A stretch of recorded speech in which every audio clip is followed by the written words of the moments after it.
Hello, my friends. Hello, my friends. Hello, my friends. Hello, my friends. This is Stephanie O'Connell. This is Stephanie. This is Stephanie O'Connell. This is Stephanie O'Connell. And this is Stephanie O'Connell, founder of Positive Change Acceleration. Hello, my friends. This is Stephanie O'Connell, your Positive Change Accelerator. And today I want to talk about fear. And in particular, moving from fearful to fearless in our daily lives. So let's break this down a little bit. What are fears? Why do we have them? Where do they come from? I'm going to way oversimplify it, but the bottom line is some things come to us through our nature and instinct. We have fears in us that came from the primitive part of our brain, the amygdala, that really are there for our survival and our safety. And think about it. Back in the day, when maybe you were living on the prairie or out in nature in the wilderness, there were real survival dangers. There was extreme weather. There was potentially lack of water. There were large animals that potentially could be a threat to your existence. And so those fears are actually good fears in that they helped keep us safe and they helped us survive when conditions were not easy. So those come with us. Those are in our instinct, they're in our nature. And then there's other fears that potentially we learn. How do we learn fears? Well, one is you could have had a difficult or traumatic experience growing up that lends you to be fearful if that were to happen again. I'll give you an example. In 2003, I was taking a sailing lesson, learning how to sail on Lake Michigan. And the conditions were a bit windy and a bit choppy, and I didn't have a lot of skills. And I was out there with two other people, and a big wave came over, knocked me down, face planted into the boat, and got a really bad concussion and a broken nose. So bad that my speech was slurred for a couple of weeks, and it was a pretty scary thing. I don't think I had ever been hurt like that, trying to do something fun. And I remember thinking, this is supposed to be my leisure activity, and now I'm in pain, and now my speech is slurred, and I can't concentrate, and I can't be in bright light, and all of these issues. So needless to say, I wasn't keen to get back on a sailboat really quickly after that. Now, I know that there's a school of thought that when something like that happens, you fall off a horse, you need to get back on the horse. I'm not going to comment on that. I'm just going to share my experience I was a bit fearful to get back in a boat, especially a sailboat, when waves were pretty choppy and the wind was pretty strong. Why? Because of that experience. Before that, obviously I got in the boat that got me into the accident in the first place. So we can have things that happen to us growing up where we can develop or learn a fear because something bad actually did happen, and we would prefer not to have that happen again. So that's a form of fear. Another type of fear we learn is more out of an anticipated fear that may or may not happen or may not be true. And in these types of fears, I had a business mentor who would say these fears are false, F for false, E for evidence, A, appearing, R, real. Those fears are false, evidence, appearing, real. So let's give an example of one of these. So and I think many kids have this experience where we don't want to be rejected. And it's really important as we're growing up to be in certain circles, to feel included in certain circles. And I don't think people sign up to be rejected or want that to be a feeling and a fear. Now, when you learn it to an extreme instance, you might feel, well, for me, I have to people please. I have to please every grown-up in my life and every person in my life, because if I don't, I'll be rejected. And that fear for me felt very real. It was appearing very, very real. But parts of that were false. Parts of that was false evidence. Was I really, really going to be rejected if I spoke my truth, or if I said my mind, if I didn't please an adult in that moment. Oh my goodness, if I chose to please myself or take care of myself before someone else, would I truly be rejected? And to what extent would I be rejected? So I want to talk about how we can move from fearful, being full of fear, which again, some of it comes in our nature and some of it is learned, and to move to a place of fearless, meaning I want to fear less. I want to feel the feeling of fear less. And I think the opportunity is in that second type of fear where it's false evidence appearing real. False evidence appearing real, because our mind is a very powerful thing. And we can create scenarios where that fear of rejection feels really, really true. And the way for us to fear less in that situation is to pause and ask some questions. Ask some questions. And the first one I think of, and what helps me, is fear, false. Is it false or true? Am I really going to be rejected if I don't please this person in this moment? True or false? Let's say I still think it's true. Okay. But is it true all the time?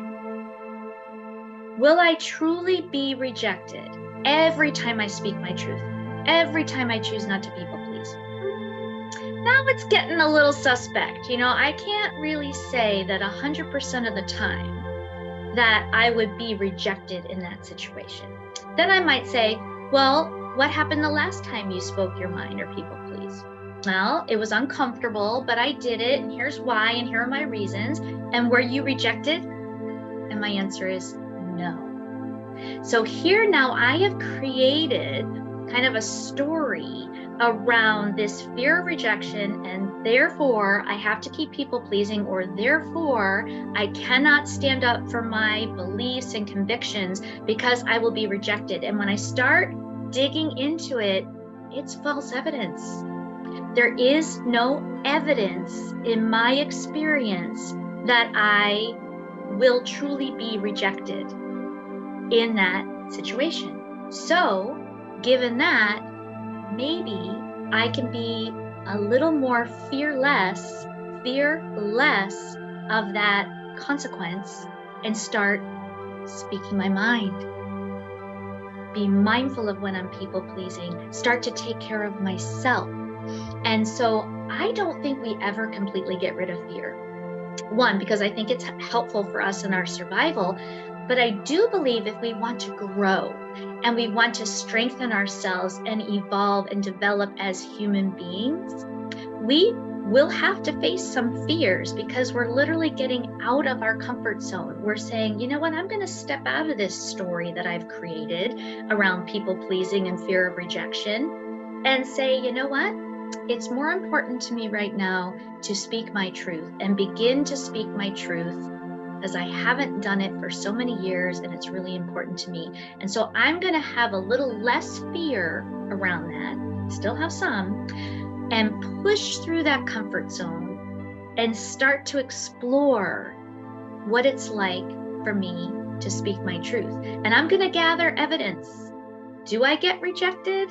Do I get rejected for long periods of time? What happens? And I'm still doing the experiment. But I will tell you that the rejection has been a bit minimal, and it's not long-term. It might feel like a rejection in that moment, but it's not like a catastrophic end to the relationship, which is what I used to imagine.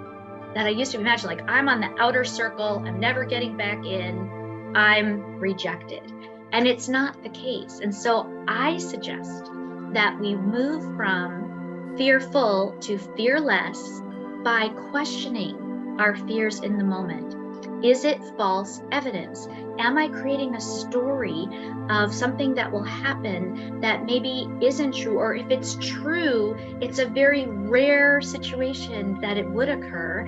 And so for me to be worrying and fearing for that right now is actually more of an excuse from really doing what I say is important for me to do. The last thing I'll say about this is that if I'm willing and interested to push through a fear, get out of my comfort zone.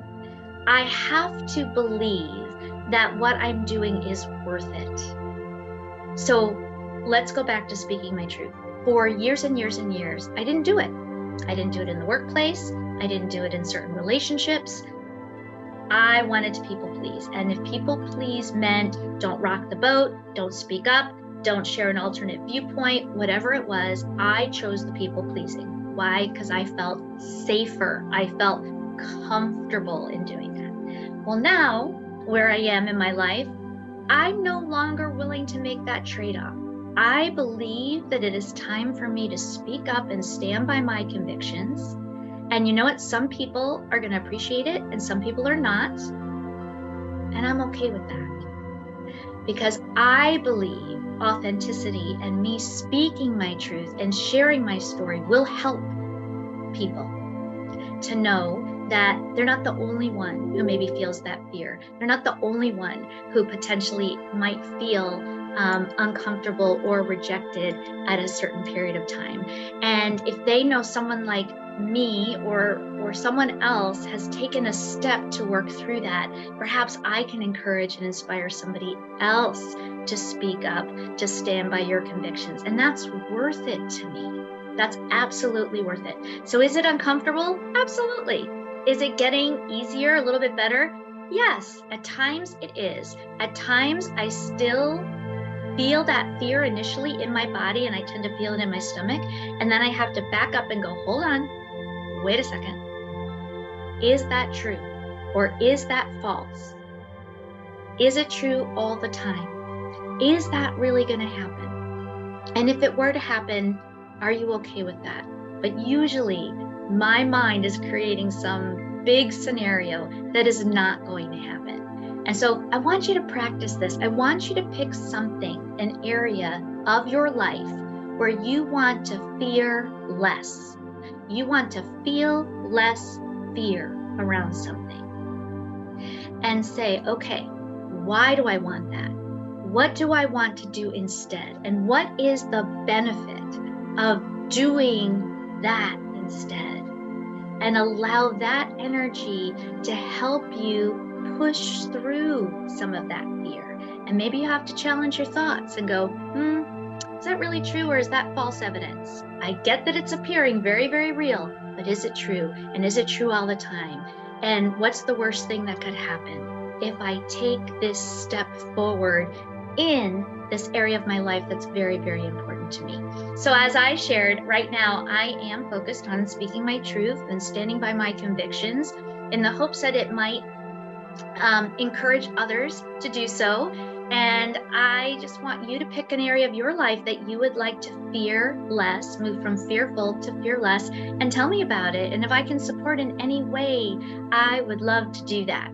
So those are my thoughts for this week. I wish you all a great week and we'll talk soon. Bye for now.